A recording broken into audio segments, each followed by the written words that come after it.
Hey everyone, welcome back. It's Adam, and in this video I'm going to go over my final thoughts on using the OnePlus Nord N100. Now this isn't the 5G version, and I'm totally fine with this being a 4G phone coming from the iPhone 12 and iPhone 12 mini, with those being 5G phones. I got no issues with the speed difference. It's still going to take a while until we can really see how fast 5G will get here in the next year or maybe couple years even. So let's cover the design aspect of this phone. I like the color, I like the frame, I like how it feels in the hand. You can put this in the big phone category, and I don't mind the hole punch notch like I thought it would. And these phones start to have a signature look to them after a while. I just got used to the iPhone 12 and 12 mini, but I didn't realize how big those notches actually are now that I have a hole punch. So I thought that was cool. And the plastic fill, you can press into the back and you can sort of feel how cheap it is. I'm not going to try to bend this thing. I'm not that crazy. I don't have that much money to be breaking phones I just bought. So, but I'm pretty sure you can snap this if you were to bend it hard enough. Whereas with more durable phones, more like metal frame phones like the Samsungs or the iPhones, I wouldn't recommend trying to break glass in half. I think it's stupid when people do that, especially with the metal frame and no gloves. Y'all are crazy, Jerry. But the buttons are clicky and tactile. It doesn't feel cheap. It doesn't make a weird noise when I'm pressing the volume slider, for example. However, I was really disappointed that this is my first OnePlus phone I used, that it didn't have slider notification and silent mode. I just didn't think about that. Even the fingerprint sensor with the design of this, I haven't used one in the back in a while, and I have a habit of pulling it out of my phone like that, where it unlocks automatically as I'm pulling it out. So by the time it gets to my face, it's boom, done. And it's a huge difference from Face ID, where Face ID is cool and all, but sometimes it's not the most accurate. Whereas I know when I pull this out of my phone, boom, it's done. Now with the display, since this is what you're gonna be looking at the whole time, it bottoms out at 720, 269 pixels per inch, and it being an LCD display, I think the reason why it has 90 hertz on it, and yeah, it's cool, but the processor just can't keep up with really being fluid and feeling buttery. And I'll get more into the performance of this later, especially when it comes to gaming and the frame rates and if I notice anything.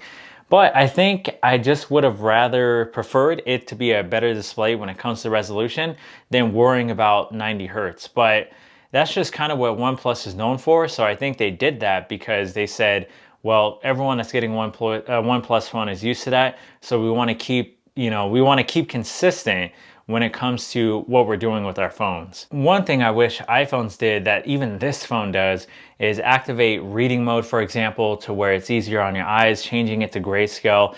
And yes, it's not always on display because it's not OLED or anything, but it does have the feature to where you lift it, it can act like that because it will turn on when you lift the phone. No in-display fingerprint sensor, but I never used that. No wireless charging. Those weren't really deal killers to me. I mean, with the warp charging and how fast it actually charges with that 5,000 milliamp battery, what's there to complain about? I mean, the battery lasts long enough to where you really shouldn't even worry about charging it unless it's overnight kind of thing. And yes, you can change it from 90 hertz to 60 hertz. Now with that headphone jack, I mean, the speakers on this phone are more than good enough. You can hear for yourself right here.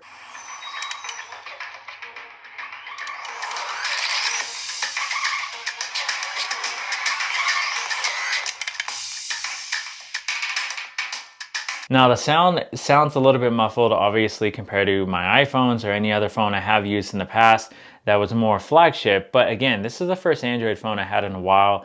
And for me, my first impressions, now I'm curious about what OnePlus sounds like with their other phones, because it sounds good enough with this. So I can't really knock it. Going back to that 90 hertz refresh rate, when it comes to gaming and playing games with this phone, forget it. I mean, you can kind of forget worrying about or wanting to care about high refresh rates, and the frame rates do drop, and it's a low performer. This is not a phone for heavy duty things like that. I would absolutely not expect you to be editing photos on this with Premiere Rush or any other video leap or whatever else is out there. And I would not expect you to do a lot of gaming on this phone.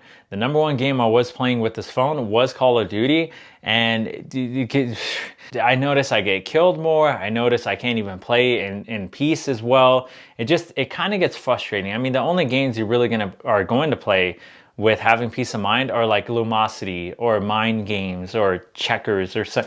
You know, I'm not trying to knock it so bad, but this is not a gaming phone. I'll just say that right off the bat. One thing I was really excited for was multitasking on this phone, simply because I wasn't able to really do that on iPhones. You can't. I mean, you can do a picture-in-picture and this and that, but coming back to Android, I was really stoked in using that more, but this isn't the phone for it because I noticed a lot of lag switching between apps. Especially one thing I kept trying to do was play a YouTube video on the top while I'm doing something else on the bottom and sort of, you know, stretching out the screen. And I just couldn't really take advantage of that. And not only that, but with the performance of this phone, anytime you try to run a heavy duty app like YouTube while trying to do something else like simple web browsing, I had multiple crashes happen throughout using this phone. But this is a single tasker phone. It is absolutely not a multitasking phone. And you kind of notice this feeling, like I'll put it in body language terms, where you're messing with it and you're like, and that's pretty frustrating because I just have gotten so spoiled and used to doing so many things on my phone. Photo editing, downloading photos, uploading videos, transferring stuff, posting on social media. Whatever it is, I've used my iPhone for everything. Quick edits, whether it's iMovie or it's Premiere Rush, whatever I was using, I just felt so confident being able to quickly upload audios, do a quick little edit at a coffee shop or whatever.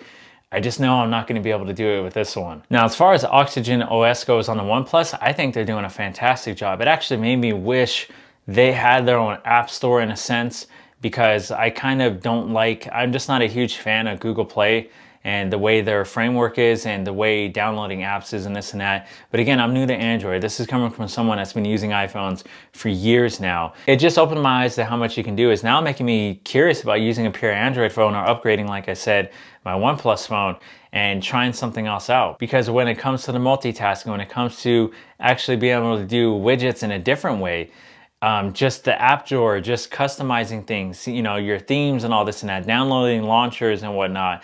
Again, I'm sounding like a complete newbie because I am a complete newbie with Androids. It's only been a week since I've been using this at best. And I think OnePlus probably has, out of any phone that I've seen, the biggest potential to being probably that first phone company that if they did open up their own independent app store outside of iOS and Android, then I think OnePlus will have the best chance of doing it. I just love the way the widgets look. I love the way the colors look. I love how they have reading mode and different things you can do with the display. I just don't really feel that way with other Android phones. And as far as that 5,000 milliamp battery, I gotta say, I mean, right now it's at 50% still. And it's been a full day since I've had it just sitting idle after using it all day yesterday. And then using it now for the review, it's still at 57%. So on average, I've been getting about 9 to 10 hours of on-screen time, constant usage before having to charge it. But I would say it takes about 2 hours to get it from dead to a full charge. But I don't know, I haven't really tested a lot of battery. So if you hearing that, you may know better than me that, okay, that's a really good performer when it comes to charging. But I mean, it's definitely good enough. I mean, it's USB-C. Now let's go over the cameras. 13 megapixel for the main lens, 2 for the macro, 2 for the bokeh, and also an 8 megapixel front-facing camera. That's still OnePlus's biggest weakness, is their cameras, and it obviously showed in here. I think they would have been way better off spending the money to do at least a 12 megapixel front-facing camera and to just have maybe one main camera that they did their best when it comes to the hardware of the lens. And I said this when the OnePlus 9 Hasselblad phones came out. I said, no, it's not going to make a difference. The 48 megapixel this and one Hasselblad, it doesn't matter, because one thing I noticed about what differentiates a smartphone being the best at the camera quality over the next is how good their software is as a whole. And OnePlus, for some reason, I don't know what's going on with y'all engineers, but you guys just haven't mastered it. I'm sorry. But I think they went a little too overboard. The macro lens doesn't really matter that much. The bokeh lens doesn't. That should be a software focus, not a hardware focus. And the 13 megapixel camera, that should have been the main thing. They should have just focused on the main lens and that's it. The front and the back camera lens. All right, so final say on this phone. This phone is great for if you're using it maybe as a secondary business phone, or if you are on a really tight budget and you just need a phone that gives you all the features you need. And yes, every one of those features is probably not going to be the best thing you've ever experienced, But if you want to enter into OnePlus like I did, get an Android phone that has a great battery life, it has enough features to where it doesn't feel like a crap phone, and has a big enough screen to where you can be on it all day without eye strain. And just basic things like that, you know, using one app at a time, and the apps still work, but you're not really a big gamer. Whereas social media and entertainment and consumption, besides using it as an actual phone, are going to be the main focus. Then yes, it's a good phone, but it's $179 for this phone. And that's why I'm not trying to be too critical. I think it's better for people to just invest the money into more mid-tier phones or flagship phones. Because if that's your only device, you're just gonna feel more comfortable in actually being able to perform. Let me touch base on the call quality and the texting and just things like that. When it comes to texting and call quality, I just didn't notice anything different. The mics didn't sound bad on the other end when I asked people. I mean, just because it's 4G doesn't mean it's obsolete technology. So it's not like I noticed a drop in calls or anything. Now with phone calls, the mics performed well. Speakerphone doesn't sound crazy. It doesn't sound very cheap or muffled.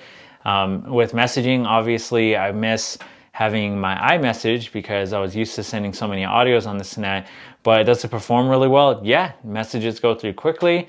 I just didn't notice anything in poor quality when it comes to phone quality or also sending messages. So that's my take. I don't know, maybe it sounded biased because I'm coming from, you know, flagship smartphones, and it's really hard for me to critique something this cheap on a budget and doesn't have the best specs or anything, but that's okay. That's why I wanted to do this review. So at the end of the day, it's your call. I just hope this helped you make a decision either way. So thank you for watching. To good health, and I hope you're truly well. I will see you on the next one.